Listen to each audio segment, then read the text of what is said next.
Hi friends, सबसे पहले जय श्री राम। आज हम लोग पढ़ेंगे standard 12th commerce English medium subject economics और उसका एक टॉपिक इंडिकेटर्स ऑफ डेवलपमेंट, जिसको हम बोलते हैं विकास के निर्देशक, जो हमें बताता है कि विकास कितना हुआ है, विकास की मात्रा क्या है। और यहाँ पर विकास का मतलब क्या दोस्तों? आर्थिक विकास, जिसको हम बोलते हैं इकोनॉमिक डेवलपमेंट। तो दोस्तों, जैसे कि मैंने पिछले वीडियो में आपको समझाया था कि इकोनॉमिक डेवलपमेंट की एक लिमिटेशन है कि इकोनॉमिक डेवलपमेंट को इकोनॉमिक ग्रोथ की तरह नहीं नाप सकते हैं आसानी से। इकोनॉमिक डेवलपमेंट को नाप तो सकते हैं, but it is very difficult to measure economic development. बहुत ही डिफ़िकल्ट है उसको नापना, लेकिन फिर भी नापेंगे तो सही। क्यों नापेंगे इकोनॉमिक डेवलपमेंट? मैं यहाँ पर आपको कुछ सवाल पूछता हूँ, जैसे कि किसी भी देश ने आर्थिक विकास किया है या नहीं किया है। दूसरा सवाल, आर्थिक विकास में हम कहाँ पर पहुँचे हैं। अगर हमारे देश का आर्थिक विकास हुआ है तो कितनी तेज गति से हुआ है। ये सारे सवाल के जवाब आपको कैसे मिलेंगे? अगर हमें जानना है, फिर से दोस्तों, अगर हमें जानना है कि हमारे देश का आर्थिक विकास हुआ है या नहीं हुआ है तो कितना तेज गति से हुआ है, और अभी हम विकास की कौन सी कक्षा तक पहुँचे हैं, अभी हम कौन से लेवल पे हैं, अभी हम कहाँ पर पहुँचे हैं। ये सारे सवालों के जवाब जानने के लिए हमें डेवलपमेंट को नापना पड़ेगा। और डेवलपमेंट को नापने के लिए जो आज हम समझने वाले हैं कि कौन कौन से इंडिकेटर्स है, तो बहुत सारे इंडिकेटर्स है, लेकिन उसमें से जो 4 इंडिकेटर्स है वो आज हम लोग पढ़ेंगे। फिर से एक बार, किसी भी देश का आर्थिक विकास हुआ है या नहीं हुआ है, अगर हुआ है तो कितना आर्थिक विकास हुआ है, और अभी हम कौन से लेवल पर है, अभी हम कौन सी कक्षा पर है आर्थिक विकास के। ये सब जानने के लिए और समझने के लिए कुछ परिबल, कुछ कारक या कुछ घटक, जिसको हम परिबल बोलते हैं, उसको ध्यान में, उसको हमें समझने पड़ते हैं। और ऐसे ही परिबल को हम बोलते हैं विकास के निर्देशक। ये तो था प्रॉपर हिंदी। अब मैं आपको समझाता हूँ इंग्लिश में। Has the country achieved economic development और नॉट? क्या देश में आर्थिक विकास हुआ है या नहीं? If so, how fast it has taken place? अगर हुआ है तो कितना तेज गति से हुआ है। How much is the economic development of the country? हम अभी विकास की कौन सी कक्षा पे है, ये सब जानने के लिए और उसको नापने के लिए, to know and to measure it, we should consider various factors. हमें बहुत सारे फैक्टर्स को ध्यान में रखना पड़ता है। Such factors are identified as the indicators of economic development, measuring rods और स्टैंडर्ड्स। ये उसके समानार्थी सिनोनिमस वर्ड्स है, मेजरिंग रोड्स और स्टैंडर्ड्स। यही फैक्टर्स को हम बोलते हैं इंडिकेटर्स ऑफ इकोनॉमिक डेवलपमेंट, आर्थिक विकास के निर्देशक। अब दोस्तों, ये इंडिकेटर्स कैसे होने चाहिए? अगर आपको जानना है कि विकास कितनी तेज गति से हुआ है, हम विकास की कौन सी कक्षा पे पहुंचे हैं, तो ये इंडिकेटर्स होने कैसे चाहिए? ये इंडिकेटर्स ऐसे होने चाहिए जिसको हम नंबर में प्रेजेंट कर सके। नंबर में इसलिए प्रेजेंट कर सके कि हमें पता चले कि हम विकास की कौन सी कक्षा पे पहुंचे हैं, और दूसरे देशों के साथ हम उसकी कंपैरिजन कर सके। रिलेटिव प्रोग्रेस हम लोग देख सके कि दूसरे देशों की कंपैरिजन में अभी हम कहाँ पर है और हमें कितना आगे बढ़ना है। पहले हम कहाँ पर थे, अभी हम कहाँ पर है, और हमें अभी आगे हमें कितना रास्ता तय करना है। तो इसलिए ये इंडिकेटर्स, ये जो इंडिकेटर्स है, ये नंबर में प्रेजेंट होने चाहिए। दूसरी बात कि ये जो इंडिकेटर, जैसे थर्मोमीटर हमारे बॉडी का टेम्परेचर बताता है, वैसे ये जो इंडिकेटर है, जैसे थर्मोमीटर हमारे बॉडी का टेम्परेचर बताता है, वैसे ये जो इंडिकेटर है ये डेवलपमेंट बताता है कि किसी भी देश में डेवलपमेंट कितना हुआ है। These indicators which measures the rate of economic development and its extent can be presented in numerical and statistical terms। ये indicators ऐसे होने चाहिए जिससे हम इकोनॉमिक डेवलपमेंट नाप सके और न्यूमेरिकल टर्म्स, नंबर्स में हम उसको प्रेजेंट कर सके। Through these indicators a comparison of two countries and two time periods can be done. ये इंडिकेटर्स के जरिए दो देशों की और दो समय के बीच में, मतलब पहले हमारा डेवलपमेंट कितना था, अभी हमारा डेवलपमेंट कितना है, तो दो देशों के बीच में या दो समय, उसके बीच में हम कंपैरिजन कर सकते हैं इस इंडिकेटर्स की मदद से।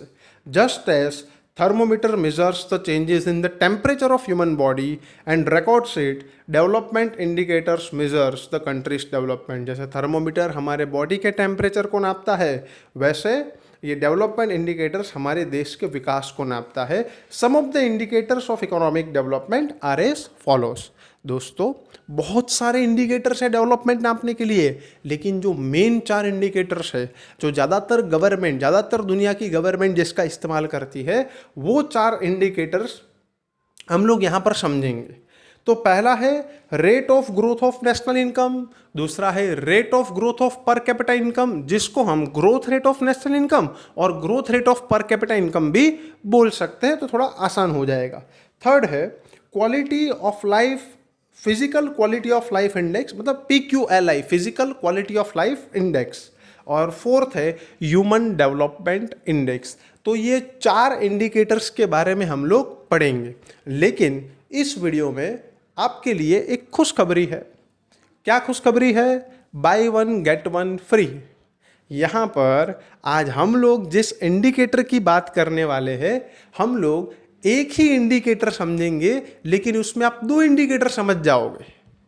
हम लोग आप आज एक ही टॉपिक समझेंगे, लेकिन उस टॉपिक में 2 इंडिकेटर्स के बारे में आपको पता चल जाएगा। और वो 2 इंडिकेटर कौन से हैं? Rate of growth of national income और rate of growth of per capita income, जिसको मैं बोलता हूँ growth rate of national income and growth rate of per capita income. कैसे buy one get one free? कैसे buy one get one free? चलो इसका answer मैं बताता हूँ आपको। सिर्फ सिंपल मैं जो बोल रहा हूँ और मैंने आपके लिए जो स्लाइड बनाई है, आपको सिर्फ वही याद रखना है, तो आपको दोनों जो इंडिकेटर्स है वो आपको समझ में आ जाएंगे। ध्यान से सुनना दोस्तों। यहां पर देखो इंडिकेटर्स, और मैंने ब्रैकेट में क्या लिखा है? Growth rate of national income and पर कैपिटा इनकम, दोनों एक साथ ही है। अब ध्यान से सुनना, पहले मैं आपको समझा देता हूं कि national income as an indicator, उस इंडिकेटर के तौर पर हम कब ऐसा बोल सकते हैं कि हमारे देश में विकास हो रहा है? कौन से इंडिकेटर के हिसाब से? नेशनल इनकम के इंडिकेटर के हिसाब से। तो जब किसी भी देश की नेशनल इनकम, जब किसी भी देश की नेशनल इनकम लंबे समय तक कंटिन्यूअस बढ़ती जाए, तो हम ऐसा बोल सकते हैं कि उस देश में इकोनॉमिक डेवलपमेंट हो रहा है। जब किसी भी देश की नेशनल इनकम, जब किसी भी देश की राष्ट्रीय आय लंबे समय तक लगातार बढ़ती ही जाए, तो हम ऐसा बोल सकते हैं कि उस देश में आर्थिक विकास हो रहा है। सेम टू सेम दोस्तों, bye one get one free. जहाँ पर मैं राष्ट्रीय आय बोल रहा हूँ, वहाँ पर आपको प्रति व्यक्ति आय लगा देना है। जहाँ पर मैं नेशनल इनकम बोल रहा हूँ, वहाँ पर आपको पर कैपिटा इनकम बोलना है। तो according to growth rate of per capita income, हम कब ऐसा बोल सकते हैं कि हमारे देश पे इकोनॉमिक डेवलपमेंट हो रहा है? तो किसी भी देश की पर कैपिटा इनकम, नेशनल इनकम की जगह पर कैपिटा इनकम, तो किसी भी देश की पर कैपिटा इनकम अगर लंबे समय तक कंटिन्यूअस बढ़ती जाए, तो हम ऐसा बोल सकते हैं कि उस देश में इकोनॉमिक डेवलपमेंट हो रहा है। देखा दोस्तों, बोला था मैंने bye one get one free, इसलिए मैंने यहाँ पर एक ही स्लाइड में आपको दोनों इंडिकेटर समझा दिए हैं। दोनों इंडिकेटर जो है वो दोनों अलग अलग है, लेकिन यहाँ पर दोनों इंडिकेटर के बारे में जो डिटेल है वो सेम टू सेम है। जैसे according to this indicator, a country is said to have attained economic development. किसी भी देश ने आर्थिक विकास हासिल किया है, ऐसा तब मानेंगे कब? If there is continuous increase in real national और per capita income of a country for long period of time. अगर आपको नेशनल इनकम पूछे एग्जाम में, तो आपको यहाँ पर सिर्फ नेशनल इनकम ही लिखना है, और अगर आपको पर कैपिटा इनकम पूछे तो सिर्फ पर कैपिटा इनकम ही लिखना है। आपको आसानी से दोनों इंडिकेटर समझ में आए, इसलिए मैंने यहाँ पर दोनों लिख दिया है ऑब्लिक करके, national oblique per capita income of a country for a long period of time. दोस्तों आपको सिर्फ कितना याद रखना है, a country is said to have attained economic development, a country is said to have attained economic development if there is continuous increase in real national income of the country for long period of time, और per capita income में real per capita income of the country for long period of time. अब हम कब ऐसा बोल सकते हैं कि हमारे देश का डेवलपमेंट रेट हाई है, हम हाई डेवलपमेंट रेट से बढ़ रहे हैं, या तो हमारे देश का डेवलपमेंट रेट लो है? तो एकदम सिंपल है, if growth rate of national income of the country is high the development rate is said to be high. अगर हमारी देश की ग्रोथ रेट नेशनल इनकम की अगर ज़्यादा है, हम ज़्यादा रेट से बढ़ रहे हैं, मान लो कि हर साल हमारे देश की नेशनल इनकम 7-8% से बढ़ रही है, तो हम ऐसा बोल सकते हैं कि हमारे देश का डेवलपमेंट रेट बहुत बहुत हाई है. तो ऐसा पर कैपिटा इनकम में कब बोलेंगे कि हाई है? Same to same, if the growth rate of per capita income of the country is high the development rate is said to be high. Same to same ही है दोस्तों, सिर्फ नेशनल इनकम की जगह हमें पर कैपिटा इनकम लिख देना है. अब मैं सिर्फ एक ही बार बोलूंगा, if growth rate of national और per capita income of the country is high the development rate is said to be high. Second, if growth rate of national or per capita income of the country is low, the development rate is said to be low.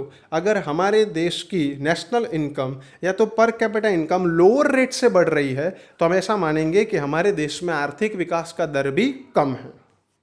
Third, if national or per capita income does not rises, it shows the state of stagnancy, मतलब constant. अगर किसी भी देश में national income या तो पर capita income बढ़ नहीं रही है, तो वो स्थिरता, वो स्टैग्नेंसी की सिचुएशन बताती है. मतलब हम स्टेबल है, हम जहाँ थे वहीं हैं, हमने कोई आर्थिक विकास हासिल नहीं किया है. और लास्ट, इफ नेशनल और पर कैपिटा इनकम डिक्रीजेस, बढ़ने की बात तो जाने दो, स्टेबल होने की बात तो जाने दो, यहाँ पर तो कम हो रही है. देखो दोस्तों, हायर रेट से बढ़ना मतलब 7-8% या तो कांस्टेंट उससे बढ़ना, लोअर रेट से डेवलपमेंट रेट लोअर मतलब बढ़ तो रहे हैं लेकिन 4-5% से या 2-3% से बढ़ रहे.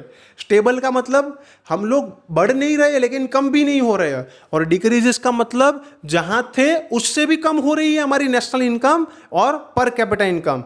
तो वो तो डेवलपमेंट नहीं है, वो तो ऊपर से नेगेटिव डेवलपमेंट है. हम जहाँ पर थे उससे भी नीचे आ गए. आर्थिक विकास की बात जाने दो, ये तो क्या हुआ कि जिस सिचुएशन पे हम थे उस सिचुएशन से भी लोअर सिचुएशन पे आ गए. इसलिए हमने क्या लिखा है यहाँ पर, क्या लिखा है, इफ नेशनल और per capita income decreases it shows the negative development और अंडर डेवलपमेंट. तो दोस्तों कितना इजी था, ये था bye one get one free. यहाँ पर दोनों इंडिकेटर्स की डिटेल पूरी नहीं होती है, लेकिन दोनों इंडिकेटर्स जो है वो आपको बहुत आसानी से समझ में आ जाते हैं. इसलिए मैंने ये स्लाइड बनाकर बहुत आसानी से आपको समझ में आ जाए, इसलिए मैंने आज दोनों इंडिकेटर्स को एक साथ ले लिया है. दोनों इंडिकेटर्स की जो डिटेल्स है, टेबुलर एक्सप्रेशंस है, और दोनों इंडिकेटर्स की जो लिमिटेशन है वो हम लोग नेक्स्ट लेक्चर में उसको समझेंगे, नेक्स्ट वीडियो में हम लोग समझेंगे. आशा रखता हूँ आप लोगों को आज का ये वीडियो समझ में आया होगा, इंडिकेटर्स समझ में आए होंगे. कुछ भी डाउट हो कमेंट बॉक्स पे कमेंट कर सकते हो. मिलते हैं हम लोग नेक्स्ट वीडियो नेक्स्ट लेक्चर में. तब तक के लिए जय सिया राम.